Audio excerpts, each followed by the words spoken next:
बिस्मिल्लाहिर्रहमानिर्रहीम नहमदुहु व नुसल्ली अला रसूलिहिल करीम अम्मा बाद फ़ाऊज़ु बिल्लाहि मिनश शैतानिर रजीम बिस्मिल्लाहिर्रहमानिर्रहीम। Myself doctor Mohammad Junaid. आज का हमारा टॉपिक है अबाउट डायबिटीज़। आज हम आप लोगों को शुगर के मुतालिक आगाही देना चाहेंगे। बेसिकली दो टाइप की शुगर होती है, टाइप 1 डायबिटीज़ जो कि अर्ली स्टेजेस में पता चल जाती है, पेशेंट की उम्र 30 साल से कम होती है, और सेकंड जो सा है वो टाइप 2 डायबिटीज़ है, पेशेंट की उम्र 30 साल से ज़्यादा होती है।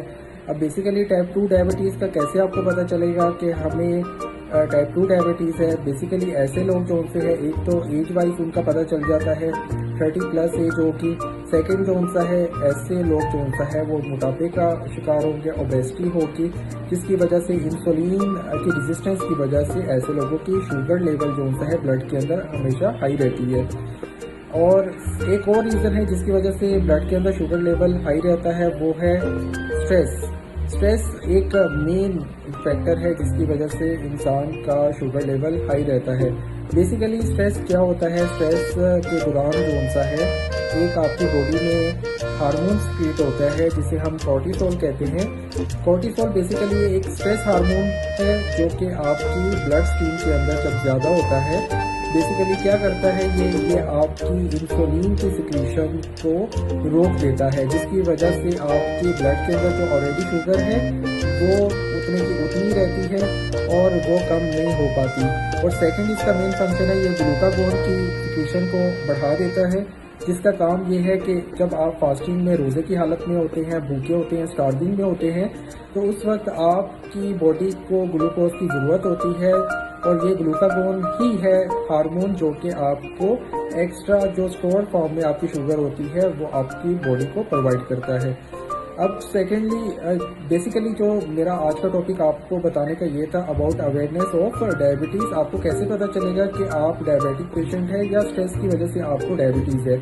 आज से तकरीबन 15 दिन पहले एक मेरे पास फीमेल पेशेंट आई है, और वो पेशेंट मुझे कहते हैं कि डॉक्टर साहब मुझे शुगर डायग्नोज हुई है और डॉक्टर ने मुझे शुगर की सप्लीमेंट लिख के दी है, लेकिन मसला ये है कि जब भी मैं ये शुगर की मेडिसिन लेती हूँ तो मेरी तबीयत ख़राब हो जाती है, मेरे हाथ पाँव कांपना शुरू हो जाती हैं, और जिसकी वजह से जो उनसा है मैंने अब ये मेडिसिन बंद कर दिया। आप काइंडली मुझे चेक करें कि मुझे मसला क्या है।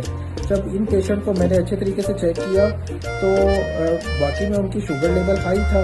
अब मुझे भी थोड़ी सी परेशानी हुई, ये कैसे हो सकता है कि शुगर की मेडिसिन भी अच्छी लिखी हुई थी उन डॉक्टर ने, लेकिन क्या हो सकता है, क्या रीज़न हो सकती है। फिर मैंने कुछ हिस्ट्री ली इन पेशेंट से, तो मुझे कुछ इकोनॉमिकल क्राइसिस की वजह से ये पेशेंट जो उनसे थे स्ट्रेस में रहते थे, या उनके घरेलू क्राइसिस की वजह से घर में कुछ मसले वगैरह थे, और कुछ यानी कि बिजनेस का भी मसला था, जिसकी वजह से वो हमेशा स्ट्रेस में रहती थी। इसी स्ट्रेस की वजह से उनकी बॉडी में कोर्टिसोल लेवल काफ़ी ज़्यादा हाई था, जिसकी वजह से इनकी शुगर लेवल हाई रहता था। खैर मैंने इन पेशेंट को जो सा है वो शुगर की मेडिसिन देने की बजाय मैंने स्ट्रेस रिलीफ मेडिसिन दी, और उन्हें कहा कि आपने 2 से 3 दिन के बाद दोबारा विजिट करना है। यही पेशेंट जब दोबारा मेरे पास आया तो इनकी शुगर लेवल जो सा था बिल्कुल मेंटेन था, नॉर्मल था। फिर एक और इवेंट में मैंने इन्हें कहा कि आपने अब क्या करना है कि फास्टिंग शुगर लेवल अपना चेक करवाना, सुबह निहार को अपनी शुगर लेवल चेक करवानी है। यही पेशेंट आफ्टर 1 वीक जब मेरे पास आए, विजिट किया इन्होंने, तो इनका शुगर लेवल जो सा था वो 90 था, जो कि फास्टिंग में बिल्कुल नॉर्मल कंसिडर किया जाता है। तो बेसिकली आप लोगों को सिर्फ यही आगाही देनी थी कि बाज़ मरतबा ऐसा नहीं होता कि आपने आंखें बंद करके मेडिसिन खा लेनी होती है, जब तक कि आपकी प्रॉपर डायग्नोसिस ना हो उस वक्त आपने ट्रीटमेंट स्टार्ट नहीं करनी होती। और जब भी आपने किसी डॉक्टर के पास जाएं, ये देखें कि वाकई में वो डॉक्टर इस काबिल है, उसकी इतनी प्रैक्टिस है कि वो आपको अच्छे तरीके से ट्रीट कर सके। उम्मीद है आपको मेरी ये वीडियो बहुत ज़्यादा पसंद आएगी। आज के लिए इतना ही काफ़ी है। अपना ख्याल रखिएगा। अल्लाह हाफिज़।